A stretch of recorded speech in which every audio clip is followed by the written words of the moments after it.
Welcome back, Slayers. Today, we have the ultimate guide to Onslaught. Into the Light has finally launched, and with it, we have a brand new wave-style defense mode. If you played Gears of War before, you'll feel right at home here.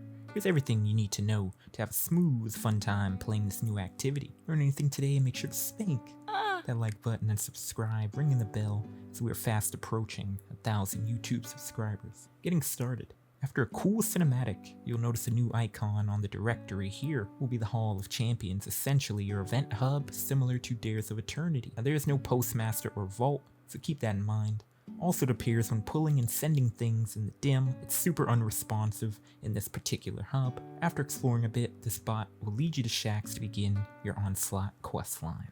Now for step 1, you'll need to be 1810 light, not fret. New lights. If we look to the left of Shacks, there will be the gift of the Thundergods, giving you a free Thunderlord, and machine guns are overcharged this week in Onslaught, as well as at-level gear to infuse, and a class-specific exotic. Warlocks get Getaway Artists, Hunters, Liar's Handshake, and finally, Titans, Curious of the Fallen Star.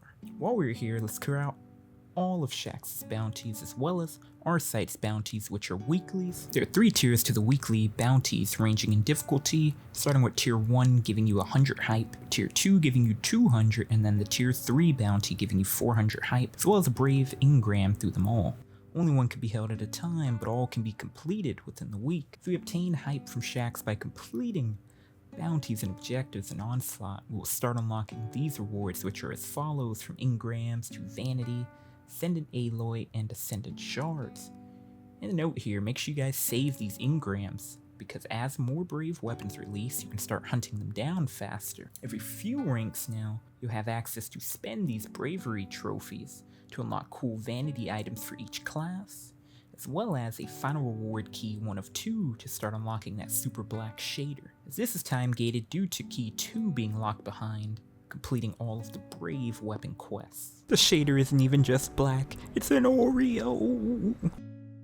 In normal mode Onslaught to wave 50, delayed extinguish activates on wave 31, so if your fire team falls, everyone is returned to orbit, whereas on legend difficulty, that is active from wave 1. So do keep that in mind when you're going in here. At the time of recording this, we do have overcharged machine guns as well as overcharged trace rifles, so do take advantage of that. All champions are present in both playlists, so bring those mods and interactions to deal with them. Radiance to pierce barriers, jolt effects to stun overloads, shatter effects or strand suspend for unstoppables. There's quite a number of ways to deal with champs inside the current sandbox. The goal of Onslaught is to defend the ADU at all costs. If enemies make it inside the ring, the ADU takes damage, and of course if they shoot at it, it takes damage. We can heal the ADU by throwing these battery charges at it that can be dropped from high value targets. In certain areas when throwing the charge, be sure to arc it all the way up as high as possible, as the magnetism doesn't always work as good and sometimes it'll fall short. You have to go run and pick it up again and then throw it again. We can purchase turrets, trip mines, and decoys to help us survive. Now let's talk about the scrap economy. With Onslaught being a 3-man activity, each player starts with 2,000 scrap, for a total of 6,000 scrap as a team. Communication will be crucial on the opening of each set, as you only have a limited time to get those upgrades in. And the 3rd and 6th waves of each set, these are the only ways you can upgrade defenses.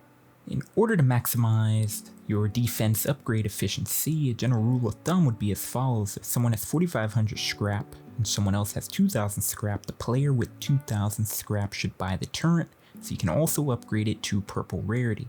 Now these defenses can be destroyed, and if destroyed you have to spend scrap again to rebuild them, and they'll start at level 1. So it's best to start upgrading after like wave 10 to fully maximize defenses. You should have a good amount of scrap leveled up, so you can actually take them to that epic purple tier, exotic yellow tier.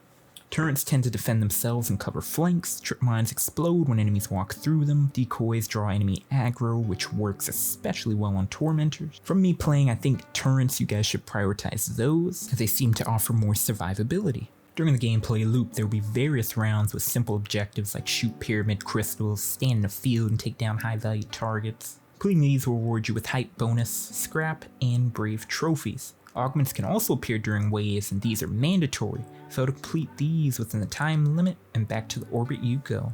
On the 6th wave of every set, a portal will open up to a pyramid ship. Defeat the initial enemies in here and the first doors will open. There'll then be some indicators to show you the spark hoarders. Defeat those, a spark will spawn.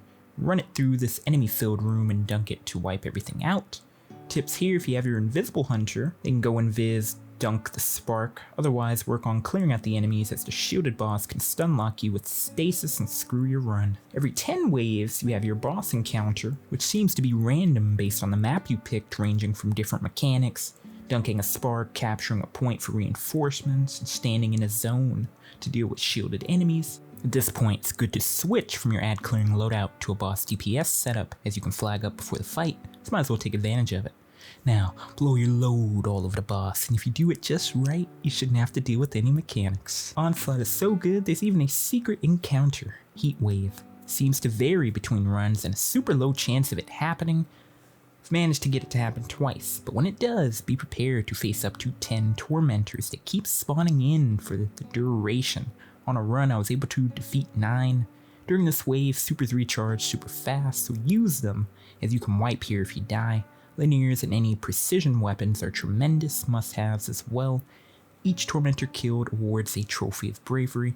After you finally slog through 50 waves on legendary, you get this nice cool emblem to tote your victory.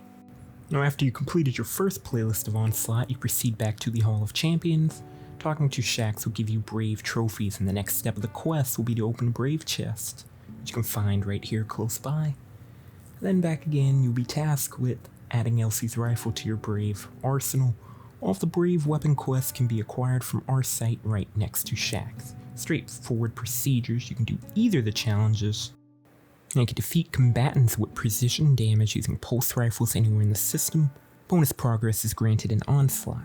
Or you can defeat combatants in Vanguard Ops playlists, activities using pulse rifles, bonus progress for higher difficulty nightfalls. Recommend doing them in Onslaught, as you'll be farming anyways. Now, after quest completion, make your way back to the Hall of Champions. Head on over to the respective hollow statue and attune. Attunement allows you to essentially increase the drop rate of the desired weapon from Onslaught, as well as the brave chest. Once doing that, head on over to Shaxx and you will get a pre-cured roll of Elsie's rifle, 3 rewind rounds, and adrenaline junkie, which is pretty good, as well as full bore and ricochet rounds, pretty good for new lights. After each brave weapon quest completion, you will get a pre-cured roll of the weapon, which have that nice look to it, similar to the shiny weapons, but they're not shiny as they do not have 4 perks on them.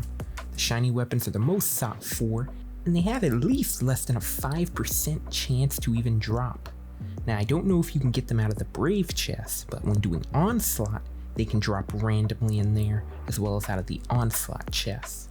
Now, when Final Shape drops, all 4 perks will be retroactively enhanceable, so get to hunting for those shiny weapons. And that is it, Slayers, the ultimate guide to Onslaught made easy. Lots of things are straightforward, it's just getting in and getting them done. Leave some builds in the comments, interested to see what you guys are running. Remember, Ty1slayer streams Monday through Fridays at 9 AM EST, where we're doing Whisper the Worm carries and Onslaught carries. Come hang out over at twitch.tv/Ty1slayer.